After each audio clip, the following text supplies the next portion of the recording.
Today, I'm going to unbox and take a quick look at Mark Walker's 85 Afghanistan Graveyard of Empires, a squad battles game. Now, what is a squad battles game? Well, it all started, I think, with Mark Walker's 65, a squad level combat in the jungles of Vietnam, and I've covered this a little bit.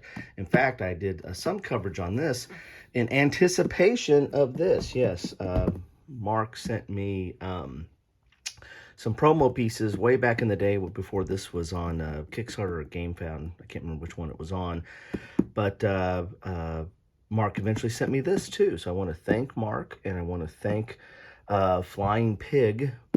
He's got many game companies, but I want to thank Flying Pig for sending me this. This is very interesting looking, and so it follows the same mechanism and rule set as 65, dealing with Vietnam, but this is taking it 20 years into the future, into 85, and into the Soviet invasion of Afghanistan. And so we're going to have the same kind of counters, and the counters have the units have special abilities, and there are multi-use cards. It's very much a card-driven game. So yeah, let's get inside this box. But before we do that, let's look at the back here. Afghanistan Graveyard Empires. You get an example of some of the counters and the map board. This is small unit tactical game. I've covered a lot of stuff in the small unit tactical space, so take a look at some of my coverage there, especially under the playlist. SUT, which I define as platoon level on down, so platoon, squad, team, individual. 85 Graveyard of Empires is the second game in the squad battle series. Building on the mechanics introduced in 65 squad battles in the jungles of Vietnam, Graveyard of Empires features tense squad-level battles between the Afghan Mujahideen and the Soviet Red Army in an exciting card-driven hex encounter game.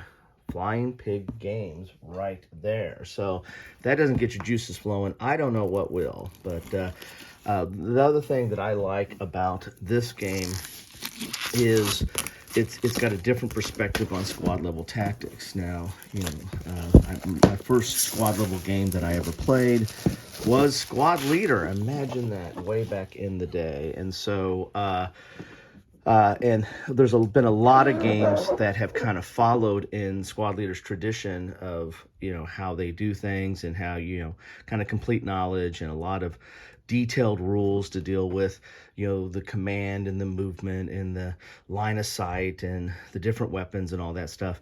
Well, this one has yet a different perspective than that. You still have, you know, the squads and their movement and line of sight, but now you have, you know, these special abilities, and so there's a little bit of iconography in this game, and you're also going to have these card-driven mechanics, which basically, you know, adds a whole other level of fog of war. It's simulating command in a little bit different way on how you can move your units, and it is also you know, giving you some, you know, randomization, give you some fog of war into trying to figure out, you know, what's your opponent have, what can they do. Here are the cards, and there's a little bit of a linen finish to it, kind of nice there. So these are I think these are the main deck of action cards. You'll draw from this deck, both sides, and you got some events here.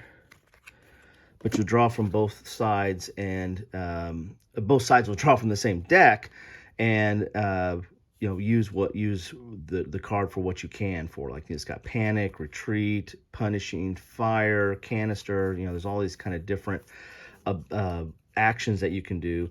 But this also kind of serves as your results deck in some sort. You know, you've got here some numbers here. This is like for a turret hit, and you've got some modifiers. These indications down here are you'll draw from this deck to determine hits and results. And so you can see here you got a green hit there, a yellow hit there. So there's multi-use of these cards, and they really feel kind of nice. There's also have like an end of turn. This is, to me, somewhat reminiscent kind of a chit pull game in some regards. The way that you pull, you can get events and end of turn. If you haven't seen any of my coverage on World at War, both the original series, but also the World at War 85, that's now Lock and Load's under a different management now. But those were designed, the original Lock and Load was designed by Mark Walker, and so it's got some of that feel too, and that's platoon level combat. We have a die here. We have a rule book here that's topping out at, how many pages we got here? It's full color. Oh, we got some blank pages so you can keep notes. So, yeah. There's an index in the back. I don't know. I don't see page numbers. So maybe maybe these indexes are rules. I don't know. Oh, there's page numbers there at the middle. So pages we got here. Some of these pages don't have rules. So maybe this is an example of play. So it looks like we got about 24 pages of numbered rules. On the back here, you can see these iconography. These are some of the units have special abilities, so you're going to have to kind of understand that. That could be a little daunting when you're first starting to play this, to figure out what unit can do what and what unit you need to do what. However, there's not a ton of units in the scenarios. It's not one of those ones like you're going to have like hundreds of counters on the board. You're going to have just groups of squads on the board. So let's go back here a little bit so you see a little bit of what's in the book here. Here's an example of the unit counters, and they're usually relatively good size counters. That's what I've come to expect from Flying Pig games. So this is dual column, but it's full color, and there's some highlighted text, or at least different color text for notes and stuff. There's some examples of play in there, or examples of the rules in there. So yeah, it's a different type of game, so it might take you a little bit of getting into it, figuring out how it plays. But once you figure it out, it's really an interesting system. Here is, looks like this is potential train effects chart here. Good, thick player aid type material, very thick, and it's got a little bit of a sheen to it. So maybe you can write on it if you want with a dry erase. Do that at your own risk. Here's some of your key charts here. Then we have a sequence of play. And that stay on the board because that will, on the table, so it'll tell you what you need to do. Then we get into these counters. These counters are really nice. I mean, they're big, and look how big those counters are. I mean, my goodness, for me with my tired old eyes, I think I can see that from a mile away. And they're double-sided, and they come out pretty easy. Look at just flipping it over. That wreck is coming out. So the double-sided, good, thick counters here. But you can see there's quite a bit of symbols and iconography. Not only do you have like the numbered values of what that unit needs or can do, but you've got some of these other symbols on here as well. Now this is 85 Soviet invasion of Afghanistan. So it's kind of like Eastern Front World War II. You're playing either the Russians or the Germans. This one you're playing either the Mujahideen or the Soviets. So picking the worst of two bad choices possibly there. The United States was actually supporting the Mujahideen and funding them, and you could have a guy by the name of Osama bin Laden that was fighting in there too. I wonder if they have a counter for him. Anyway, well, at least he was help funding it, but that's a whole nother story. Anyway, so there's the counters, and then we got the boards, and this is a really cool aspect here. These boards, they're not mounted, but they're thick. I mean, they're not paper. Let's put it that way. They're very, very thick. Basically, would qualify for the old Avalon Hill mounted when they went through that phase of having those boards that were kind of nasty. I mean, we're in Afghanistan. There's not a lot of vegetation type terrain. There is a hex grid on here. It's kind of hard to see, but when you're up close and personal to it, you can see it there. But it really lets you look at the terrain on these boards the terrain does come out, at least the graphics for the terrain. It looks very rugged and desolate, and not a lot of space for cover. Now this one's got some more cover, and we've got some triangles on there. It's been a while since I played 65, so I got to go back and look and see if they had those triangles there and what those meant. Got some buildings here. And these are somewhat geomorphic, that you can kind of combine these and link up roads and stuff too. And the scenarios will tell you what you need to do. In fact, I don't know if I saw the scenarios in here. Where is the scenarios? Let's see here. Is there a scenario book? Full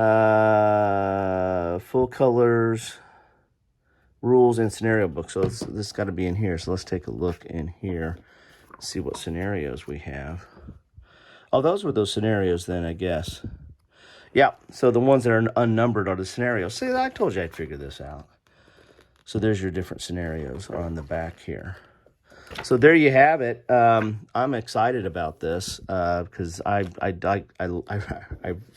kind of collect small unit tactical games, and this is, as I said, has a different perspective and a different way of how it handles things, which is kind of, you know, right in my sweet spot, because I really do like getting into different types of games that cover, you know, sometimes the similar topics.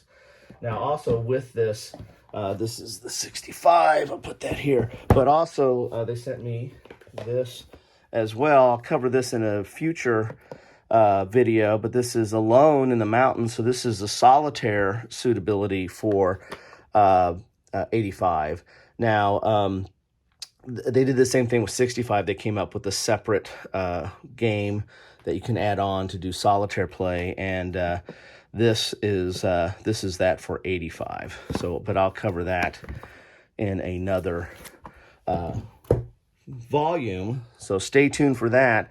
But there you have it. That is 85 Afghanistan Graveyard of Empires, which I'm going to try to get this posted before the end of the Charles S. Roberts Awards, but this is on the ballot. So take a look at the Charles S. Roberts Awards. I'll put a link to the ballot in the description down below. Take a look at the ballot, but this is nominated for at least one of the categories, and maybe two now. I think it's one of the categories. Anyway, take a look.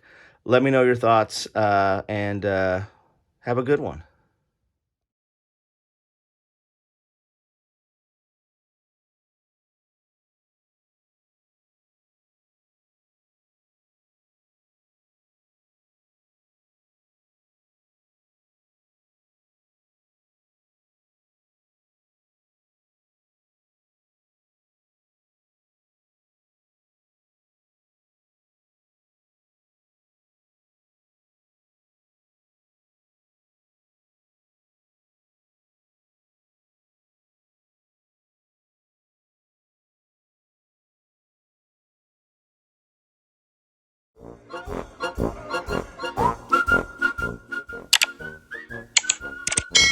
Thanks for watching.